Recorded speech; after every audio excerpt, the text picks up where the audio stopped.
শেষ হলো একটি অধ্যায়ের। চলে গেলেন মৃত্তিকা ও কালের কবি আল মুজাহিদি। দুপুরে রাজধানীর একটি হাসপাতালে শেষ নিঃশ্বাস ত্যাগ করেন 21শে পদকপ্রাপ্ত এই মুক্তিযোদ্ধা ও সাংবাদিক।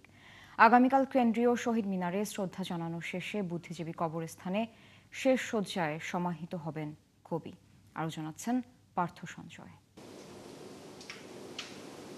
কবি যখন চলে যান তখন শহর জুড়ে এক অদ্ভুত নীরবতা নামে।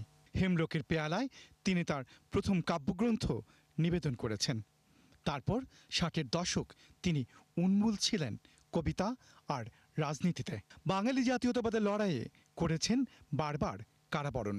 83 বছর বয়সে আজ যখন প্রয়াণ, তখন সহধর্মিনীর গলায় অভিমান। বঞ্চিত একজন কবি সঠিকভাবে মূল্যায়ন করেন নাই বা করে নাই।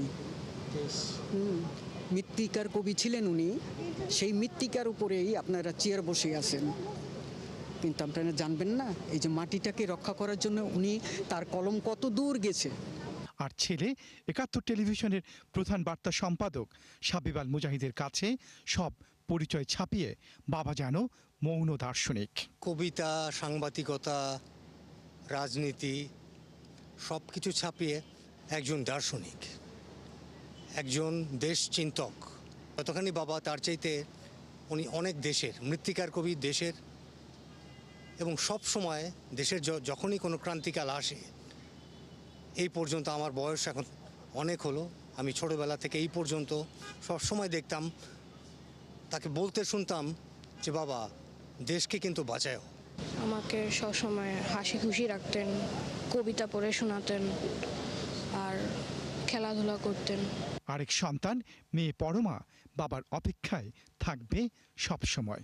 হাসপাতালে তার মরদেহ দেখতে আসা সবার কণ্ঠেই হারানোর ব্যথা। কর্ম তাকে বাঁচিয়ে রাখবে। আমাদের একজন সহকর্মীর শুধু বাবা নয়, উনি একজন জাতীয় মানুষ, উনি একজন জাতীয় কবি, আমাদের সাংবাদিকদের একজন অগ্রপ্রতীক। সব কিছু ছাপিয়ে উনি আসলে একজন দার্শনিক, উনি আসলেই একজন চিন্তক।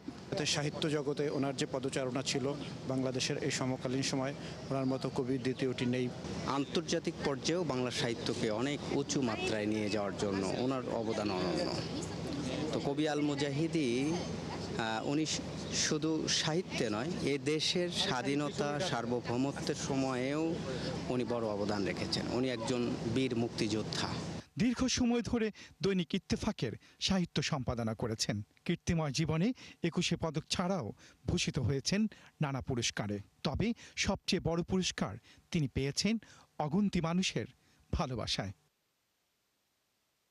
পার্থ সঞ্জয়, 71, ঢাকা।